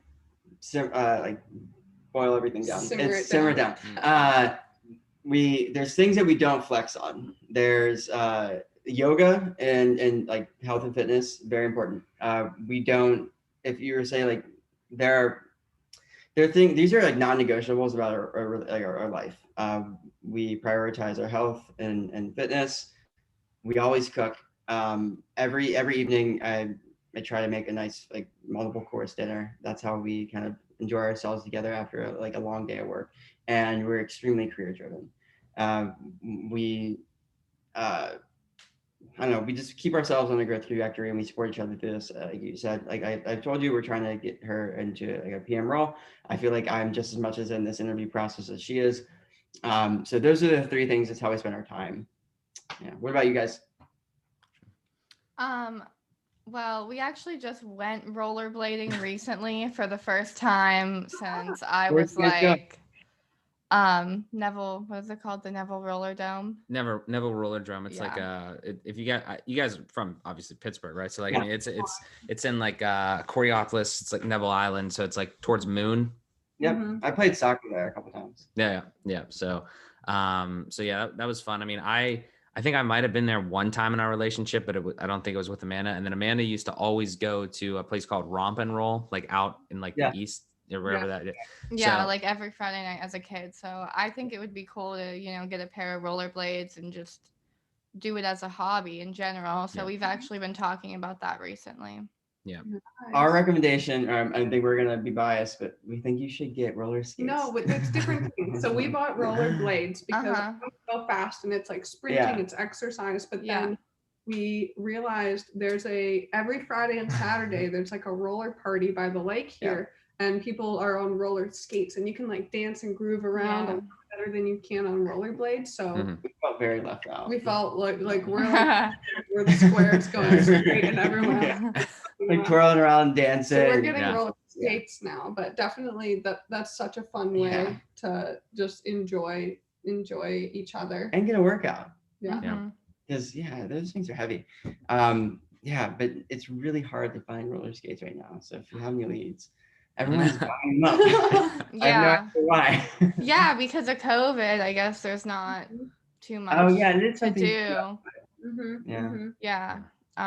Amanda's had a difficult time. She's gotten in the last, like during like pandemic time, quarantine and all that, like Amanda's gotten really into fitness. So like I've always played like ball hockey and occasionally stop in at the gym just to say hi. But Amanda has like done a lot of at-home workouts. She works out like 5-6 days a week. And then also we have the Planet Fitness membership now. So but it's been very hard for her to find like weights and things like that, and you know, just because everybody's trying to do things from home and stuff. So that'll do it. Yeah. But a while back we did try to go play tennis, and it just basically ended in me being like extremely mad at Mark because he was trying to teach me how to do it, and I just got mad, and then we left. So that's how that kind of ended. I think sometimes it's hard for me to let him help me because I feel like he's like criticizing me almost when he's not. He's just trying to help me. So that was probably like at the beginning of the pandemic, but I feel like I've been trying to work on that just since we've been doing so many new things together. I think I always used to feel like he's criticizing me when he's just trying to help. A lot of that is in the tone, I will say. So when I met Tyler, he was a CrossFit coach, and I was on the treadmill, and he taught me how to I got pretty far in like Olympic weightlifting, CrossFit things. So I was very open to his teaching. But then as things go on, he teaches me other things, and I take it as criticism sometimes, and it all depends on the tone. I know he doesn't mean it, but that is really a tough thing to get over is taking tips and learning from your partner in a way that's like instructional. Like that can be hard, and it has to be communicated smoothly. I accept fault too. I think there's a way to give unwarranted, not criticism, but feedback on how someone can improve the way they're doing something without coming off as maybe belittling or criticizing. I'm still getting, I haven't gotten much better at it, but I'm acknowledging it. So that's step one. Yeah. Recognizing that doesn't mean any harm. He's just no. And I honestly, also, it's like on, like, I'm sure you're aware, it's like everyone operates differently. And if someone were to tell me I'm doing something wrong, it can't be her, but anyone else. Like, I receive it, and it's like fine. And you can be very blunt and explicit, because like in my head, I think I can receive it, but when it's come from her, I'm like, what's going on? it's hard. Yeah, but I think I have a lower EQ for sure than maybe she has, and that's something that I'm beginning to get more aware of. And especially if I get into roles where I'm like people managing, that's really important, right? Building people up and giving them opportunities to improve themselves. Same thing with building her up, and not just saying you're doing that wrong. Definitely, yeah. I think it has a lot to do with like kind of who it's coming from a lot of times, depending on how it's received and stuff. Because I mean, even just like parents, like they just have a tendency to sound like they're nagging, and then especially at some point, I think that's probably the big one for me is like, I'm getting to the point now where I'm starting to learn a lot of things, and I've learned a shit ton from like resources just like YouTube, right? Like random people on the internet that I just trust because like they're putting up YouTube videos, and most of the information is like legit. But then you hear something from your parents or something, you're like, you like think twice about it sometimes, because like, well, it's like a different perspective, and it could be anybody, not just that. But yeah, that's I don't know, that's just my thoughts on it. But yeah. So what else you got? Putting you on the spot. I know. I don't know. Do you guys have you guys enjoyed the climate and the environment and everything like that out west? Do you think that you'll be out there for the foreseeable future? So whenever we first came here, I don't know if you ever read this book. It's probably not. It's actually, it's a very quick read, but it's called Who Moved My Cheese? And oh my God, that's crazy that you said that, because I'm pretty, is it something about new cheese or something in it? Yeah, so it's kind of like allegorical, or more metaphorical, not allegory, metaphorical. There are four people or four things. There's two humans, and there's like two mouse, and there's like I don't even remember what they're called anymore, but basically it's people that are resistant to change. Things are going to change around them. They're going to be like left behind, right? I'm one that is begrudgingly going to change, but it's like pulling teeth. And I wouldn't have ever done it if it wasn't for her kind of pushing us to make the move out here. I had a happy, very cushy job in consulting, and later banking in Pittsburgh. But she fell in love with the prospect of moving out here and getting into tech. And I liked it. It was like a fantasy of mine, but I never really garnered a lot of confidence for it for some reason. And her making me move out here had been good. And even when we got here, I was still like, I hate this place. It's way too populous. Like you go to a Trader Joe's and like every time you turn around the corner, you're like bumping into someone. And everyone's all about this growth, and it's like in your face. And what I was facing when I came here is just the notion of like constantly comparing myself to other people, and in a non-constructive way. Even the friends that were meeting, the acquaintances, I was constantly comparing themselves to our circumstances and what I was doing, and thinking that like I was maybe not working as hard. And I went to therapy in high school, maybe a couple times in college, and I had to go back again when I came here, because this was like I was like shell shocked coming here culturally. And now I'm learning to make peace with the fact that I'm on my own journey. I'm the master of my own destiny, and everyone's circumstances are very different. And I'm always happy and supportive of like all my friends' successes and what they're doing in their own right. But at the end of the day, like everyone's different, and everyone has different circumstance and path. Once I was able to accept that, I fell in love with this place. The climate is always the same. I mean, like we live right off, like right on the ocean, the bay. We're right in the bay, and right on the water. If we ever want to go hiking, we can do that. If we ever want to go have a fun like night out and go partying, we can do that. It's just a very fun place. If you, I think the Bay Area is for everyone, honestly. I think wholeheartedly. Minus the fact it's really expensive, but it's just so populated with very vibrant people and culture that if you have an interest, whether it's like rollerblading or like podcasting about something specific, like I'm sure there's a huge community for it, and they're going to support you, and you're just going to have so many different experiences. And that's one of the things I truly do appreciate about it.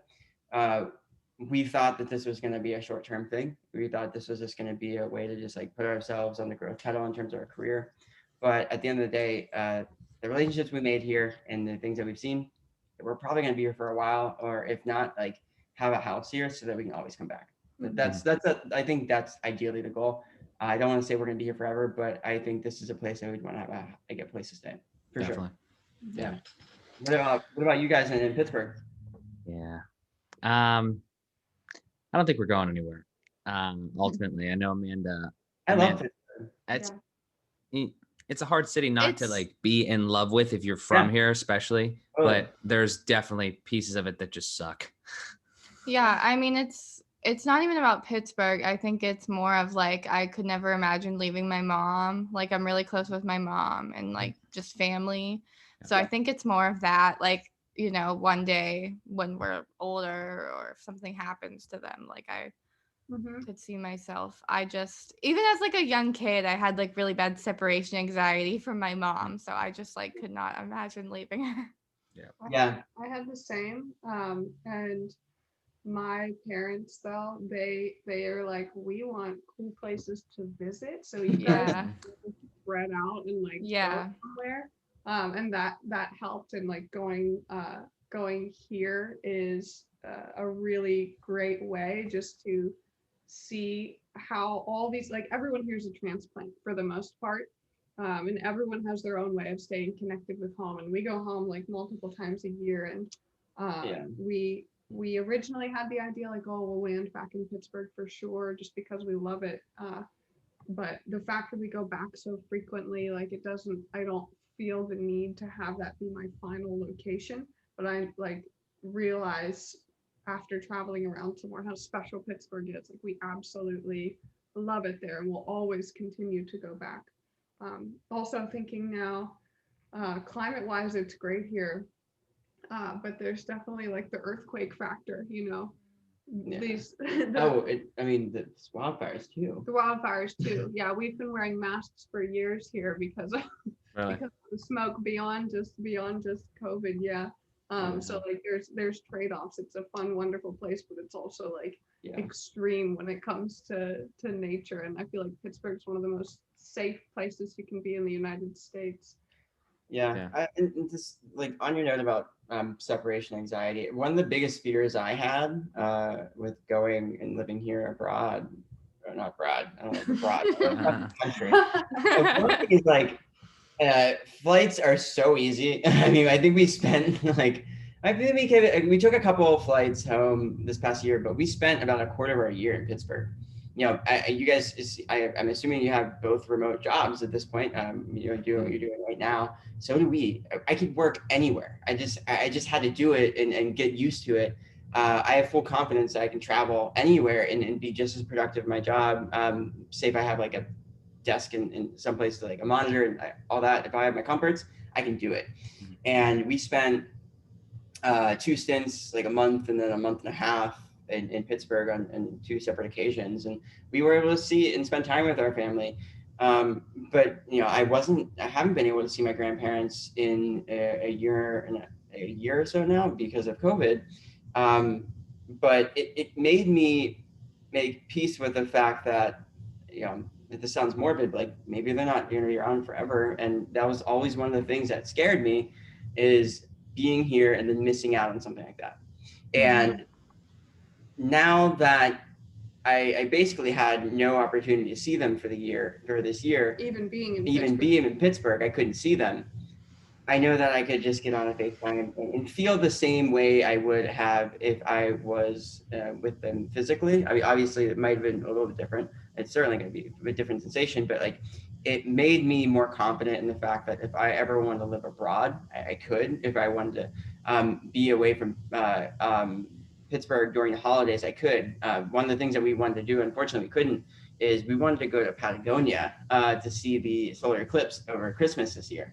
Because it was going to be like a full lunar eclipse. Solar, yeah. But unfortunately, we couldn't, obviously. But that was something that we're gearing up towards, is like missing Christmas. We haven't done that. We actually spent the holidays with family, but we're getting to that point. I would love to be able to live in a couple other places before we fully settle down somewhere. Hear that? Yeah, it's just kind of cold here. Yeah. In the damn winter, it's just well, this winter specifically has been just total trash. But I mean, it's like we said, it's we're all from here, it's a tough place to not at least appreciate. Obviously there's a lot of greatness. It's a nice I can't imagine. I've never been to like California. I think the biggest place that I've probably been to, like I've been to Philadelphia. I've kind of so I've seen like a bigger city. Something a little more populous and like has, like urban sprawl, but like the actual urban part of it is way more dense. I do like the size here, like it's not claustrophobic. You can kind of get around and things, but if I was going to go anywhere, and by extension, it would be like somewhere just south, like warmer. I don't know if we'd make it all the way out to like, to California. The taxes kind of scare me. Cost of living, especially in the Bay Area, like you said, kind of scares me. But places like Nevada, maybe Florida, but I don't know. There's trade-offs everywhere. I mean, you got hurricanes, you got your earthquakes. You're never gonna have like a perfect spot, but it seems like you want to go places where there's no income tax. Yeah. Well, So there, I mean, it's just, I mean, I think we're fortunate if you find. My whole thing is like, I don't know if you've seen this trend, but now more and more like tech companies are basically saying like, if you work at our company, we're going to give you a salary as if you live in San Francisco. So like you can afford a cost of living here if you live here, but also I guess you can make a much better living other places if you don't have to pay the income tax and deal with San Francisco real estate. So maybe find a job out here if you ever want to, and then just like go someplace in Nevada and sit pretty. We'll see what happens. That's for sure. We actually just had a couple of friends. We're seeing somewhat of not a mass exodus. A lot of people are moving out of San Francisco. We actually live in the East Bay, which is a little bit different of a scene, but a lot of folks are going to Miami and Austin, many different places, because there's just less of a desire to live in downtown San Francisco now that every one of the tech companies, like major tech companies, are embracing some kind of hybrid remote work policy. Yeah. Hear that. Yeah. Different world. 2020's changed a lot of things. I would say a lot for the better. It's kind of cool that you can kind of work from anywhere now. I think that was pretty much long overdue. We got the technology and everything, so we'll continue to see how it goes. It should be a fun ride. Yeah. But yeah, Amanda, you got anything else? Yeah. You guys mentioned that you eat plant-based. So I'm just curious about that. When did that start, and how long have you been doing that and all that?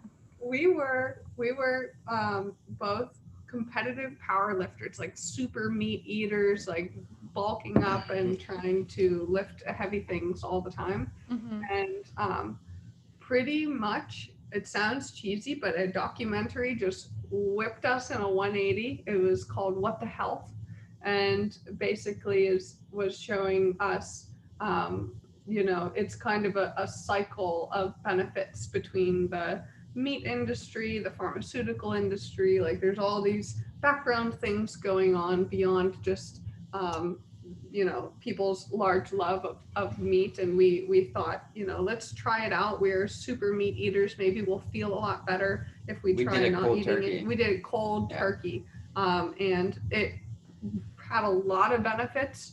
And then I said mostly plant-based because we actually reached a point like, whoa, we're tired all the time. Sex drive is low, like anger sometimes, like we just weren't feeling great. So we reintroduced eggs periodically into our diet, and just this is our sweet spot. Like we just feel amazing eating this now all the time. And it's hard if you don't have someone who can cook for you. You're just eating beans and celery, and you're probably not getting all that you need. But Tyler luckily can cook like a 5-star chef at a based restaurant, so I'm very, very blessed. And going back to the documentary, the main premise is that the American dinner plate is bought and paid for by food in like the food industry and food lobbyists, and the food industry pays for you know, one could argue biased studies. And main thing is that like no one really needs dairy.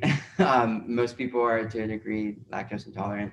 I think what we found, if you were to like, let me consider like, messing with my diet.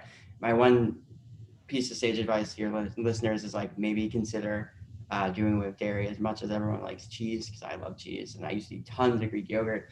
I didn't realize what being lactose intolerant was and what it felt like to not have some discomfort after eating a meal until I just completely cut out dairy.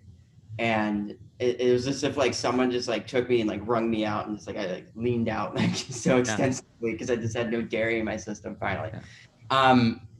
But like into her note, like saying going plant-based and realizing that we needed to kind of change our diet. I don't think being plant-based is an answer for anyone. It's like generally like the way to be. I think everyone has their own diet. Everyone has a different body. Like true hardcore believer in like going and getting your test done and understanding what works for your body and paying for that and getting that kind of insight is super helpful. We found that we operate most efficiently with, we meet here and there. I love steak every once in a while. I make a really good steak, get like really nice beef cuts from our local grocery store, because obviously we don't eat it all the time. So we like splurge. And we do that every once in a while. We have eggs pretty regularly, and everything else, we just eat a ton of vegetables. I make, seitan, which is a vegan protein from scratch. I do all that kind of stuff, but I make sure that we're hitting all our macronutrients and micronutrients. And every once in a while we get our test done to make sure our blood work is good. So it works for us. That was one of the challenges. We just like to accept life challenges together every once in a while. Like, I mean, non-monogamy is kind of one of them. We're just like, let's go and do this together. Plant-based, like eating mostly plant-based was another. Taking up tennis, like just those things that was the hardest. Like, let's just see if we can do it together. That was another fun journey. Gotcha. Yeah, that's dope. Yeah, I mean, that's something that we're constantly working on, especially as we're hoping to move out here, and we're going to move out in 2021, or this current year here, so out of our respective parental abodes, and we're going to go out to like apartment, or buy a small house or something like that, just get started. And as we run up to that, that's definitely something that we want to focus a lot more on, because we don't like eat terribly, but we do want to just take that together. I think Amanda and I, we've discussed it time and time again, how like when you live at home with your parents, you're just basically subject to whatever is kind of there. And that is really getting difficult at this point, because there's just like trash coming through the door. I had to have an intervention when we went home. I had to like hide all the junk food. I'm like, guys, it's what you bring in. But yeah, definitely moving out and starting your own thing. That's exciting. Like, what is going to be on your regular grocery list? What are you guys looking at? Did you say neighborhood? Yeah. So Amanda actually works in Wexford at she's still there because she's at a childcare center. Yeah. So probably somewhere to there. I currently live like in the South Hills, like West Hills area. And then she lives over in like, the east side of the city, basically like northeast a little bit. So it's not too far of a drive like for us right now, but like probably above the city. So like anywhere north. Just closer to her, basically, like, like there's the McCandless area. If you're familiar with, the Pittsburgh, area there, just anywhere north probably is going to be our best bet. So I was born and raised in Butler. Right. just like a little further north, right? Yeah, yeah. Mhm. Beckford, Butler. And it's having such a revival of Mhm. culture and like food and just very, very cool place, music and community. Mhm. And it is the dirt cheapest place you can find ice I did Mhm. see some places up there. Yeah. unbelievable. So definitely the houses are older, but the people and the general vibes there are really great. So that's if you're looking to go north, I dig Mhm. Butler a little bit. If you're trying to buy a house, let me know. I can help you figure out how to house hack or Appreciate something. that. Yeah, yeah, yeah. That's I told you about my real estate aspirations, but Yeah. again, things are being put on hold. But Yeah. if I were in the market to buy a house, I would definitely buy a duplex if I were in your Yeah. situation. Yeah, we've got a couple plans, you know, like in the life goals sheet. Like, you know, it's either the next step is either you know, this year is either just rent or house hack, you know, with a duplex, or like buy a small house that we'll eventually get out of. And I really am not, me personally, you know, I like to try to keep it as simple as possible. I really don't want to move more than 2 times in my life. Like, I want to move out of my house, like, you know, my parents' house. I want to move into like a temporary home and then build a beautiful home, like maybe somewhere like in Butler. I've heard like Zelienople, like as you continue to, you know, move up in that area, you know, just Butler County in general is great. And that's something that I think we definitely want to do, especially where you can get to the city, you can get to like where you need to be if you have to go down into Pittsburgh, but it's not like you're right there, things like that. And I don't know, I just think that'd be kind of cool to just build your own home, you know, one day, and just have Yeah. a place that you can really call your own. That's so exciting though that you Yeah. two are making a leap this year. Yeah. Mhm. Yeah, it's time. Yeah, Yeah. we gotta. It's definitely time. Yes, yes. Yeah. So it's exciting. You know, big life goals like this are always fun. But yeah, so we're doing it. But anything else? Okay, I guess one more question. Okay, Do hit you it. guys have any pets, or what That's are a your good views question. on pets? We totally didn't talk about that yet. No. Remember, we can barely like commit to our plants. We've decided Yeah. no living things, Yeah. humans or children or pets for now beyond plants. Yeah, we just want to be able to decide on a Friday that we're going to take a 4-day weekend in like, I don't know, the mountains or something, and not have to call someone and have one Mhm. of our friends stay behind to take care of the pet. So we're both allergic to things. We like cleanliness. So until they come out with like a really good robo dog, we stick to no pets. Yeah. What do you two have a pet, or are you going to get a pet together? So I It's a great have topic. 2 cats at home, but I have one cat who I grew up with who is my cat. So when we move out, like she'll be coming with us. Mm-hmm. So Mark kind of has no choice but to kind of get a cat. I've never had any pets. So, and he's never had any pets, so Cats are the best. it's definitely interesting. It'll definitely be interesting. And obviously it'll be interesting for me too, because I've always had her, but you know, my mom like more so feeds her in the litter box and everything more than I do. And then it'll obviously be like a huge responsibility. So, but she's my cat. I can't leave her behind. So Oh yeah, absolutely. she'll be coming with us. So Yeah. But totally understand what you're saying about, like, you know, kind of focusing on yourselves and Yeah. not doing that. Cause like, you know, we've talked about that as well. You know, obviously Minnie is older, and Mhm. heaven forbid one day, you know, she may pass away.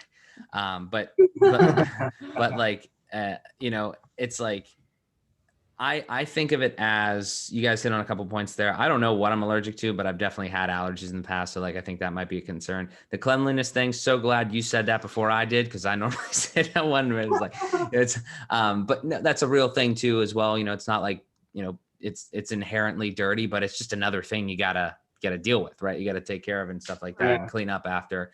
So that's always the way that I see it. And Amanda is just more emotional when it comes to that, because she grew up with Minnie, you know, her cat, and it's like, it's literally like having like a little baby, you know, since she's been around for a long time. So we'll see what happens there as well, because I have this theory, and we bring it up quite often, but I have this theory that when Amanda gets to the point where like our relationship, you know, gets to the point and we have like a kid, that might kind of take the place of like the companionship aspect of it. And like you guys pointed out, it's hard to take care of yourselves, let alone like start taking care of kids and things. And I just think having like, you know, building a family and having like a pet at the same time, of course it can be done, but it just might be like really, just, big time suck on all that sort of things. But who knows? I mean, we might be in a different place at that point. So. And Well, you're saying that getting a dog with you have young kids right now is like one of the best things you can do. It keeps them occupied. It gives them some sort of responsibility. Like it's just a great time. Pass it off on the kids. That's a great idea. Exactly. yeah. Yeah, well, I definitely wouldn't have a newborn and then get a dog. I was thinking more when the kids are, a couple years older and stuff like that. But I do think Minnie is going to be 12. So, once she passes away, I definitely don't think I'll be in a hurry to get another animal just because, hopefully by that point, we'll be probably busy with, getting married or having kids. And I think it would be stressful to, get a new animal at that point. So, plus, I don't know, I feel like I definitely have a different perspective on it right now. We have all sorts of goals and stuff we're looking forward to. So it's definitely going to be interesting to focus more on ourselves when we're finally, out of our parents' house. So. Yeah, and your parents too. My parents are recently, it was almost within the same week that I moved to California. My sister moved to Florida and my brother went off to Penn State. And it's just been great to see how my parents have grown through all this time and how they've rediscovered themselves and their own hobbies. So while it's sad, I'm taking a cat away or we're leaving them, your parents are still growing as people too, which is always good to remember. Yeah. Definitely. Yep. But what do you think? This has been easily one of our most informative episodes. One of our easily by far. But no, guys, we did a good solid over 2 hours here and chock full of information, great perspective. I know we learned a lot. I know the viewers are gonna get a ton out of this, so we greatly appreciate it. And it was just a pleasure to chat with you guys. Pleasure to meet you guys, Tyler. And obviously we talked a little bit before, but I'm very excited, continue to see your journey, continue to see everything you guys got going on. Again, if you're ever in Pittsburgh, hit us up, we'd be happy to chat. And if you ever want to be on again, obviously we're totally down to have recurring guests on this show. So if you ever want to do another Zoom or again, if you're in the area, we'd absolutely be always willing to chat. And just in general, just keep in touch because we love this. So we greatly appreciate it, guys. Thanks for having us. Yeah, thank you. It's been a pleasure speaking with you and sharing your perspectives. Good luck on the move. Yeah, appreciate it. Thank you guys so much. But with that, ladies and gentlemen, this has been another episode of AM and the PM with our guests Tyler and Nicolina. We thank you so much for tuning in, and we'll talk to you guys in the next one.